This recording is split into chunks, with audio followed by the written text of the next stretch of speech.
प्रभु यीशु मसीह के नाम से आप सब लोगों को हम मुंबई की तरफ से धन्यवाद देते हैं। आप सब लोग इतना ठंडी में भी आप परमेश्वर का वचन सुनने के लिए बैठे हैं। ज्यादा कुछ नहीं, जो यीशु मसीह ने जो बोला उस वचन को हमारे जीवन में हम किस प्रकार से अंगीकार करते हैं, उसी दो वचन को हम देखेंगे। भजन संहिता का पत्री उसके 34वें अध्याय का 5वां पद, भजन संहिता का पत्री 34 अध्याय का 5वां पद, Psalms 34:5। भजन संहिता का पत्री 34 अध्याय का 5वां पद। जिन्होंने उसकी ओर दृष्टि की उन्होंने ज्योति पाई और उनका मुंह कभी काला न होने पाया। वहां पर इस प्रकार से लिखा हुआ है कि जिन्होंने उसकी ओर देखा, उसकी ओर मतलब जो लोग विश्वास के साथ यीशु मसीह को देखते हैं वे कभी लज्जित नहीं होते। और उसके आगे भी लिखा है कि उनका मुंह कभी लज्जित नहीं होने देता, क्योंकि परमेश्वर की ज्योति उनको संभालती है।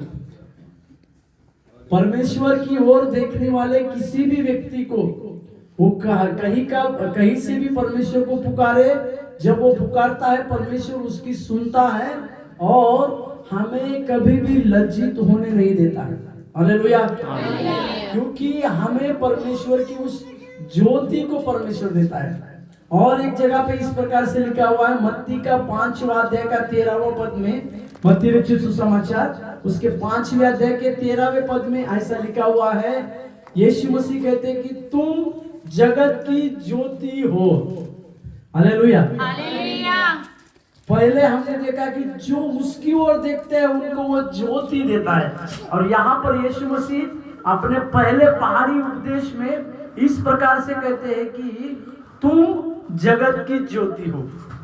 और यूहन्ना रचित सुसमाचार में 7 बार प्रभु यीशु मसीह मैं हूँ कहते हैं।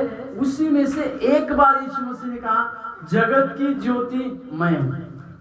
3 ज्योतियों को देख रहे हो ये। और भजन संहिता का पत्री में इस प्रकार से लिखा हुआ है, तेरा वचन मेरे पांवों के लिए दीपक और उजियाला, मार्ग के लिए उजियाला है, मतलब ज्योति है। दूसरा तमिल अनुवाद में लिखा हुआ है वो ज्योति है, परमेश्वर का वचन ज्योति है। 4 वचन में ज्योति ज्योति बार बार है। उसमें से सबसे पहली ज्योति जो है यीशु मसीह ज्योति है। दूसरी बात, जो यीशु मसीह को मानते हैं वो प्रकाश में चलते हैं, उनके ऊपर अंधियारा नहीं चलेगा। तीसरी बात, यीशु मसीह ने हमें ज्योति कह के कहा, तब हम और लोगों को प्रकाश देने वाले बनते हैं। चौथी बात, जो लोग इस ज्योति के ऊपर विश्वास करते हैं, यानी परमेश्वर के लिखित वचनों के ऊपर विश्वास करते हैं, वे लोग कभी ठोकर नहीं खाते हैं। अभी ये जो लाइट दिख रहा है, ज्योति मतलब है लाइट, ज्योति मतलब किसी लड़की का नाम नहीं है, ज्योति मतलब ये लाइट। ये लाइट का काम क्या रहता है मैं आपको बताता हूँ। ये लाइट का 2 काम महत्वपूर्ण रहता है। पहली बात, ये लाइट जब आता है तो आवाज नहीं करता है, मतलब मैं आ गया ऐसा कोई बोलता नहीं। लाइट जब आता है तो आवाज नहीं करता कि मैं आ गया बोल के। लाइट चुपचाप अपना काम करता है, पहली बात। दूसरा, ये लाइट जब आता है तो अंधेरा दूर होता है। हालेलुया। जो यीशु मसीह के ऊपर विश्वास करते हैं, यीशु मसीह के वचनों पर चलते हैं, उनके अंदर ये 2 चीजें होना चाहिए। हम जहां कहीं जाएंगे वहां का अंधियारा दूर होना चाहिए। हालेलुया। हालेलुया। जिस जगह पे भी जाएंगे वहां का अंधियारा दूर होना चाहिए। और दूसरा बात क्या है मालूम है क्या, हम ज्योति के जैसा हमारा काम जो है चुपके से होना चाहिए। अभी हमारे अंदर का अंधियारा दूर करना है। अगर हमारे ऊपर यीशु मसीह का रोशनी को लाना है तो सबसे पहले हमको क्या करना पड़ेगा मालूम है क्या, अंधियारे में किए जाने वाले कामों को छोड़ना पड़ेगा। अंधियारे में क्या क्या करते हैं, हमको जब किसी प्रकार का गुप्त पाप करना होता है तो हम अंधियारे का सहारा लेते हैं, या हम ऐसा सोचते हैं कि हमको कोई देखता नहीं है। सबसे पहले हमें क्या करना पड़ेगा, उस अंधियारे के कामों को छोड़ना पड़ेगा। मतलब क्या करना पड़ेगा? झूठ बोलने का छोड़ना पड़ेगा, पति के साथ झगड़ा करने का छोड़ना पड़ेगा, खैदी खाना छोड़ना पड़ेगा, क्या बोलते हैं उसको, शराब पीना छोड़ना पड़ेगा।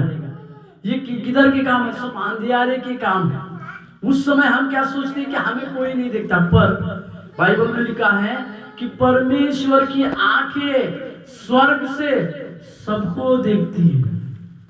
मतलब आपके अंदर और मेरे अंदर यीशु मसीह का ज्योति अगर आया है, यीशु मसीह का ज्योति हमारे अंदर आ चुका है, तो हमें अंधियारे के काम छोड़ना पड़ेगा, झगड़ा करना छोड़ना पड़ेगा, गाली देना छोड़ना पड़ेगा, और क्या करना, और झूठ बोलना छोड़ना पड़ेगा। और फिर क्या करना पड़ेगा मालूम है क्या? जो काम में कुछ नहीं है, वैसे सारे काम जो परमेश्वर को पसंद नहीं है, ऐसे कामों को छोड़ना पड़ेगा। ये सब कामों को अगर हम छोड़ेंगे तो क्या होगा मालूम है क्या?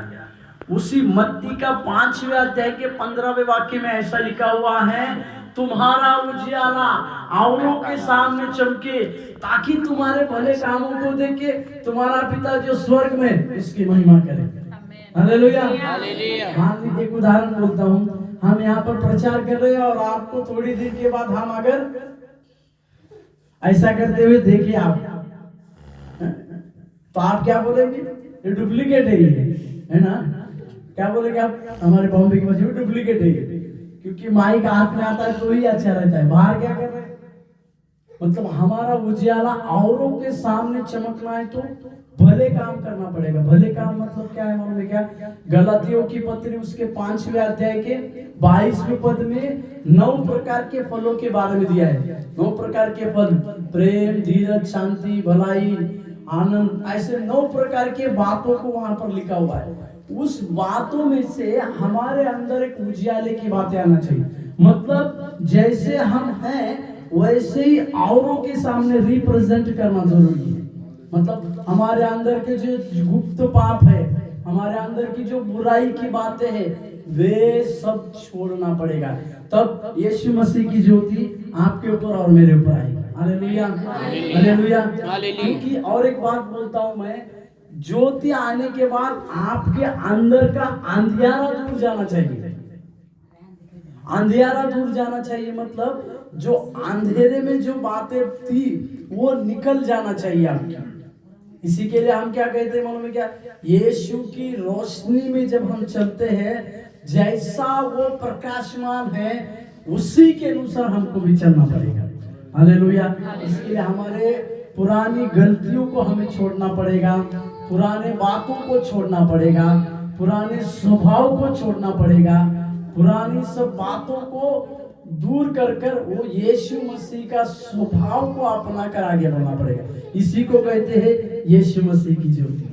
इसी के लिए मैं फिर से बोलता हूँ, ये जब ज्योति आती है मतलब लाइट, तो ये किसी को बोलता नहीं है मैं आ गया बोल के। उसी तरह से हमको भी क्या करना है, इस संसार में रहते समय, मसीह का काम करते समय ज्योति की तरह चलना है। किसी को पता नहीं चलना चाहिए, पर हमारे अच्छे बातों को देखकर लोग हमारे पास चले आना चाहिए। वही एक उजियाला है। और हमारा अंधकार का जो बातें है, जो हमारे गुप्त बातें हैं, उसको बाहर निकालना चाहिए। Hallelujah, hallelujah. आइए हम आंखों को बंद करें, ये प्रार्थना करें कि इस तरह की ज्योति में परमेश्वर हमें लेके चले।